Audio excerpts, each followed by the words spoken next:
6 standing by. Red 9 standing by. Red 2 standing by. Red 11 standing by. Red 5 standing by. Block S forms in attack position.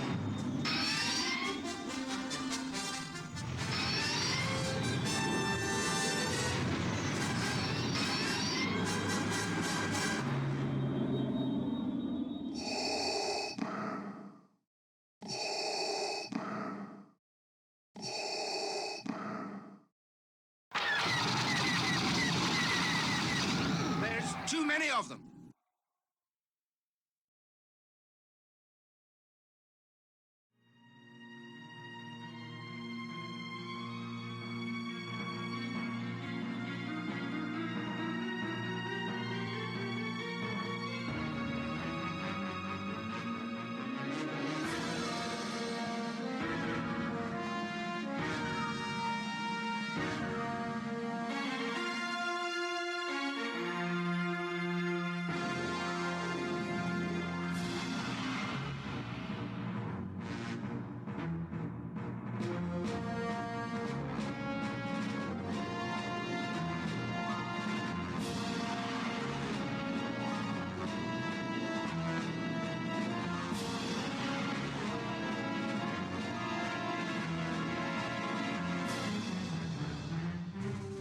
Rogue Leader really started, I think last year in the summer of 2000 when Nintendo had its new console almost done and we were getting early prototype hardware.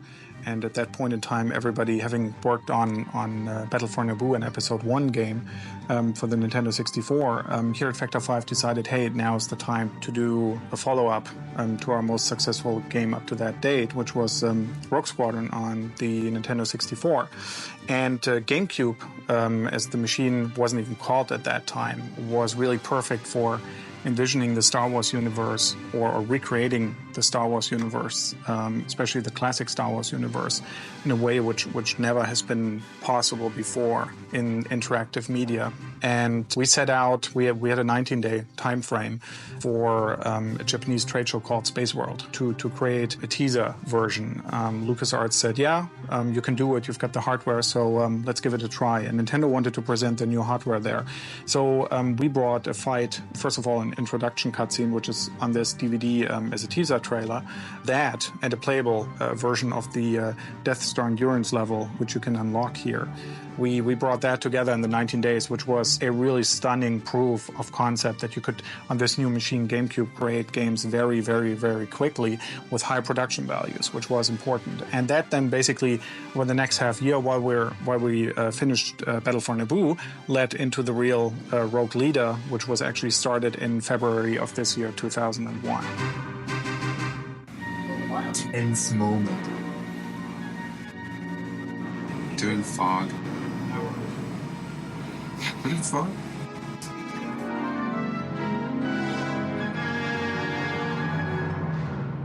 One of the main things why everything had to work out was basically the time frame, because usually nowadays huge games like Rogue Leader take 18 to 24 months to produce, and since we wanted to hit launch of the console, we had to get the game done in 8 months, which is an insane time frame, but we thought it's possible because we've got a very good core technical team. We knew what GameCube could do. We were one of the first developers in the world to have access to GameCube, and all the support from Nintendo, which was fantastic. I would like to say they are treating me well here. They give me 1 meal a day.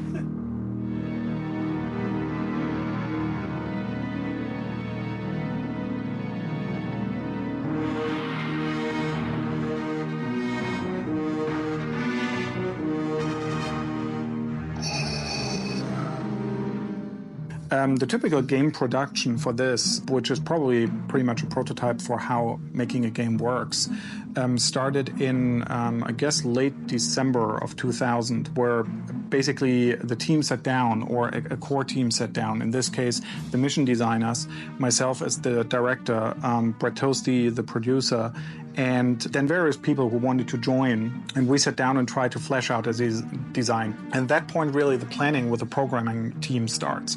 The software engineers, or programmers, as we call them, basically sit together and they try to determine, reading through the design, which different parts of the engine have to be done. And we needed something for the so-called tile map levels, which works like a puzzle, which is the Death Star, the second Death Star, and parts of Bespin and the Imperial Academy. And we needed a landscape engine, obviously, for the landscapes. We needed space, which is very easy. You don't even need an engine. You need just a sphere with stars on it. At that point, where the programmers were pretty convinced that they could do it, art already had started. Our lead artist, Paul Topoulos, had basically pulled everything out of the archives, which was available. Some of that material is usable, some of it isn't. So we had one modeler, for example, starting in anticipation of the project last year in summer, building really high polygon, very detailed models of all of the Star Wars player craft. And Bastian, the modeler who did that, he was working basically during the whole time just on the player craft. And so the art asset generation starts at that point. Paul coordinated with the other artists, and then we divided it up into strength. So there are certain people like Bastian who are very good about mechanical structures. So he was perfect for those models. Or Mario Wagner, our art director here, he's also very good at mechanical structures and these things. Then we've got other people like Armando Afre or Corsat Karatas who are good at organic structures. So we went through the Star Wars universe and said, okay, what's organic? What do we need organic? And assign it to these people. A story which went through the gaming press and the internet, which was often told, was that we got models from ILM, which isn't true, because ILM models usually are done with so-called NURBS, whereas in games we're still working with polygons most of the time. So the NURBS models from ILM wouldn't help us that much, because the work to transform them into polygons is quite hefty.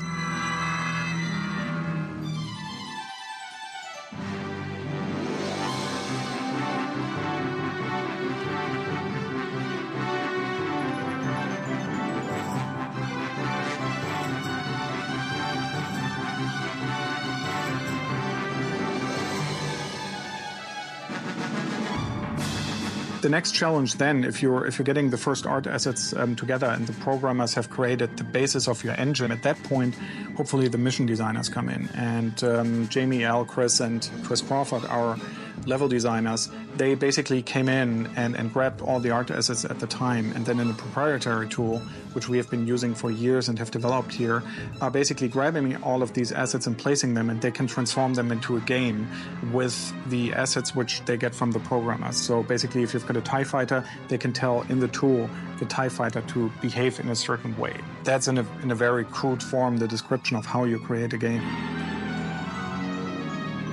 We certainly were helped by pretty good tools, which we had. One of the main outside tools we were using was Alias Maya, which is one of the big 3D packages, which also movie production companies are using, and which was good for a lot of our art. But we also created a lot of our in-house tools. On the sound side, an interesting development was, for the first time, we could do 5.1 full 5-channel sound, which only came into existence relatively late in the process when we got into contact with Dolby, because we did develop the GameCube music system called Musix. And in the end, we had to convince Dolby that it would be possible with their new ProLogic 2 technology to get real 5-channel sound out of it. So that was one more challenge where, in an already tight schedule, our programmers had to sit down and really pull it off in the shortest time frame possible. But yeah, I think in the end, it all came together pretty well.